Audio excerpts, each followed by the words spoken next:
ఆగ్నేయ అరేబియా సముద్రంలో వారం కిందట ఏర్పడిన తుఫాన్ తరహా వాతావరణం ఇప్పటికీ అలాగే కొనసాగుతుంది. ఈ ప్రభావంతో తమిళనాడులో ఈ రోజు నుంచి 17వ తేదీ వరకు ఉరుములు మెరుపులతో కూడిన తేలికపాటి నుంచి మోస్తరు వర్షాలు కురుస్తాయని వాతావరణ శాఖ హెచ్చరించింది. సో ఇక ఏపీ, తెలంగాణ రాష్ట్ర వ్యాప్తంగా కూడా ఈ వర్షాల ప్రభావం అనేది ఉంటుందని వాతావరణ శాఖ వెల్లడించింది. సో ఇది మెల్లమెల్లగా కదులుతూ ఏపీ మరియు తెలంగాణ దగ్గరకైతే వచ్చే అవకాశం ఉందని పేర్కొనింది. ఇది ఇప్పటికే కేరళకి 16 నుంచి 18 తేదీల్లో, లక్షద్వీప్కి 17 నుంచి 18 తేదీల్లో వర్షాలు బాగా కురుస్తాయని పేర్కొనింది.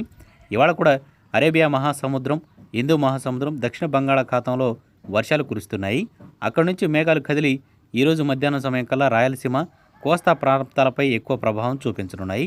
సాయంత్రం సమయానికి ఆ మేఘాలు తూర్పు రాయలసీమ, దక్షిణ రాయలసీమ, కోస్తాంధ్రాల వైపు వెళతాయని వాతావరణ విభాగం అంచనా వేసింది. అయితే తెలుగు రాష్ట్రాలకు దీనివల్ల వర్ష సూచన ఎక్కువగా ఉన్నట్లు స్పష్టం చేసింది.